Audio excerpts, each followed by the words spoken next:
Mirëmbrëma të nderuar teleshikues, po ndiqni lajmet e gjuhës shqipe në televizionin K3.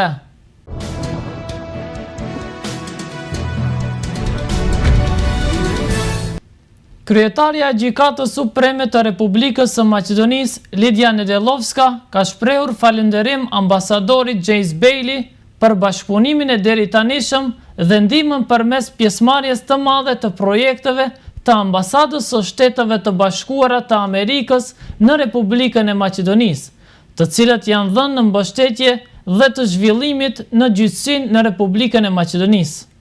Takimi i kryetarës së Gjykatës Supreme me ambasadorin amerikan, kryetaria e Gjykatës Supreme të Republikës së Maqedonisë, Lidia Nedelovska, sot ka pasur takim me ambasadorin e Shteteve të Bashkuara të Amerikës në Republikën e Maqedonisë, Gjejs Bejli. Siç komentuan nga Gjykata Supreme, gjatë takimit është bërë fjalë për rezultatet e deritanishme nga reformat në sistemin gjyqësor. Kryetaria e Gjykatës Supreme të Republikës së Maqedonisë, Lidia Nedelovska, ka shprehur falënderim për bashkëpunim e deritanishëm dhe ndihmën përmes pjesës më të madhe të projekteve të ambasadës së Shteteve të Bashkuara të Amerikës në Republikën e Maqedonisë, të cilët janë dhënë në mbështetje dhe zhvillim të gjyqësisë në Republikën e Maqedonisë. Nedelovska dhe ambasadori Bejli e konstatuan nevojën e vazhdimit të reformës, por me dhënien e prioritetit në raport me ndryshimin e vendimeve të caktuara ligjore me qëllim të sigurimit të përmirësimit të efikasitetit dhe pavarësisë së gjyqësisë.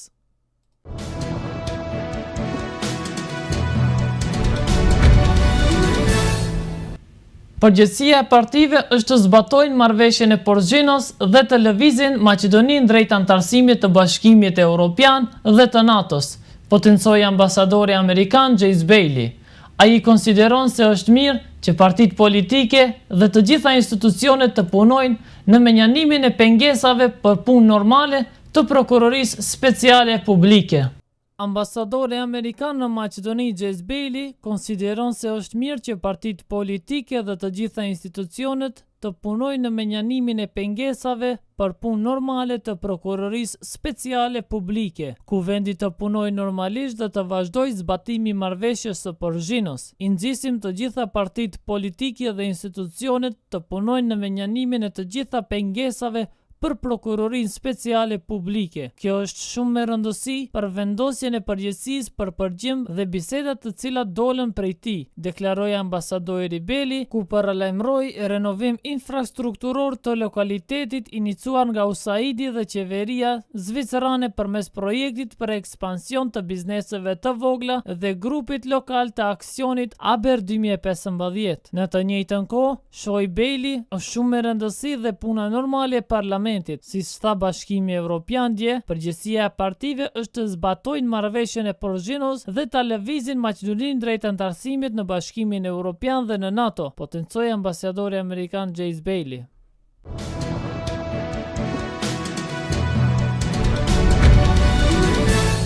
Të dhënat e nxjerra për pagat mujore të shteteve të rajonit delse Republika e Kosovës edhe në krahasim me Malin e Zi, Maqedoninë, Shqipërinë mbetet në top listën për nga rrogat e deputetëve të saj. Kjo do të thotë se deputetët e Kosovës kanë pagat më të larta krahasuar me deputetët e vendeve fqinj. Deputetët e Republikës së Kosovës kanë pagat më të larta krahasuar me deputetët e vendeve fqinj. Njohësit e ekonomisë dhe analistët politik thonë se në një vend si Kosova me varfëri dhe papunësi të madhe, është e papranueshme që pagat e deputetëve të shkojnë deri në 2000 euro. Shteti më i varfër në rajon paguan më së shumti deputetët e tij, deri në 2000 euro marrin paga mujore deputetët e Kosovës, derisa ata të Serbisë nuk marrin as 1000 euro në muaj. Të dhënat e pagave mujore të shteteve të rajonit delse Kosova edhe në krahasim me Malin e Zi, Maqedoninë dhe Shqipërinë mbetet në top listën për nga rrogat e deputetëve të saj. Sipas të njëjtit burim, pagat bazë e deputetëve të Kosovës është 1488 euro, e kur kësaj i shtohet edhe përfitimet e tjera, si moditjet për pjesëmarrje në seancë, në mbledhje të komisioneve, si dhe udhëtime jashtë vendit, ajo arrin rreth 2000 euro. Pas deputetëve qyteteve të Kosovës, të dytët më të paguarit janë ata të Malit të Zi, paga bazë e të cilave është 1200 euro. Pastaj janë deputetët e Shqipërisë me 1080 euro, të Maqedonisë me 1000 euro dhe të Serbisë vetëm me 860 euro.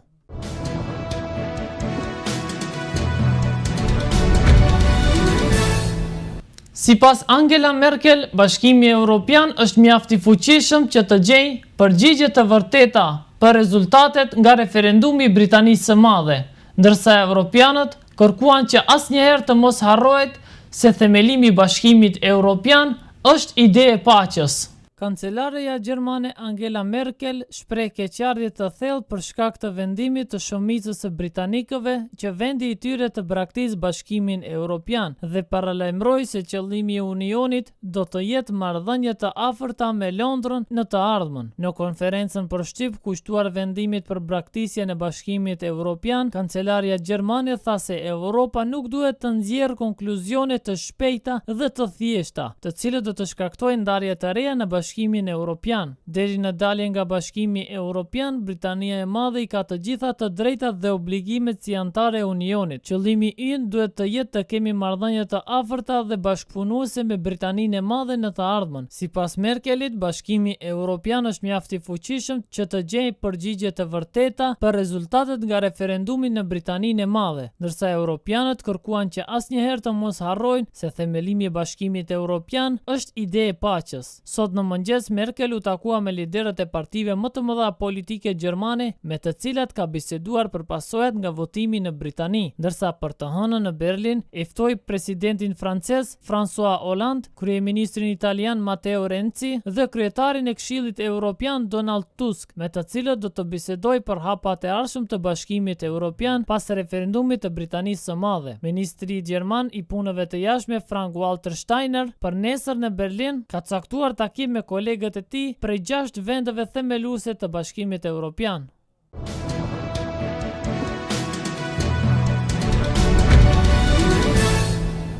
Dalja e Britanisë së Madhe nga Bashkimi Evropian prek edhe futbollin. Premier Liga pritet të ketë ndryshime në rregullore, ndërsa klubet angleze do të paguajnë më shumë për yjet e futbollit. Pasojat e para të votimit u pan tek monedha pound, që posoi një zhvlerësim në krahasim me euron dhe dollarin. Dalja e Britanisë së Madhe nga Bashkimi Evropian prek edhe futbollin. Britania jashtë Bashkimit Evropian ndryshon edhe futbollin në ishull. Pasi i than jo Bashkimit Evropian nëpërmjet referendumit, Premier Liga pritet të ketë ndryshime në rregullore. Pasojat e para të votimit u pan tek monedha pound, që posoi një zhvlerësim në krahasim me euron e dollarin, dhe si pasojë e kësaj, klubet angleze do të paguajnë më shumë për yjet e futbollit. Për shembull, nëse një skuadër angleze përmes fushorin Paulo Popka do të paguajë 120 milion euro, tani do të duhej të derdhin në arkat e klubit të Juventusit 160 milion euro. Ndërkohë për shtetet që janë brenda Unionit Evropian, blerjet në Angli mund të rezultojnë më ekonomike. Momentalisht për Premier Ligën luajnë 65 futbollistë, të cilët nuk janë me shtetësi angleze dhe në këtë rast disa prej tyre konsiderohen ekstra komunitar dhe për të qëndruar në Mbretërinë e Bashkuar të gjithë ata duhet të kenë leje pune, si dhe duhet të kenë luajtur për 2 vite në kombëtaren e tyre. Aktivizimi i tyre bazohet në rregulloren e paraqitjes së ndeshjes të luajtura dhe renditjes në tabelën FIFA. Në këtë mënyrë, rregulloreja e re mund të shkaktojë edhe largimin e disa emrave të rëndësishëm, siç janë David De Gea, Martial Meta, Schneiderlin e shumë emrave të tjerë, por jo vetëm djajt e kuq mund të përfshihen nga një eksod i mushëm, pasi edhe Man City është i rrezikuar për të humbur shërbimet e Imangala Navas dhe Nasri.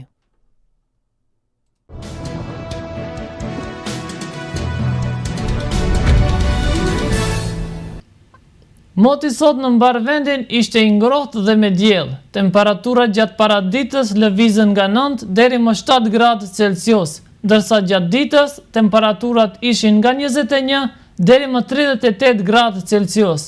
Moti pasdite ishte i shoqëruar edhe me mjegull dhe me ulje të temperaturave, ndërsa për shkak të temperaturave të larta, mjekët rekomandojnë të mos dilet pa nevojë prej orës 11 deri më orën 17.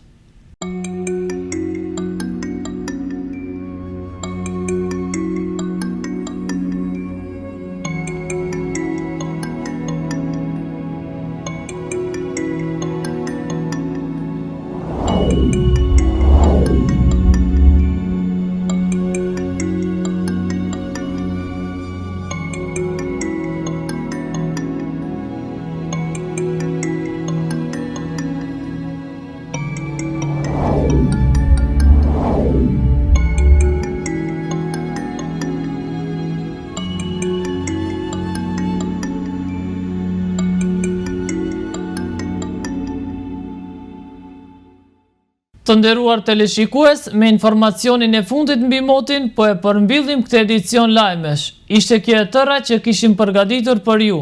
Ju falenderit për vëmendjen, natën e mirë.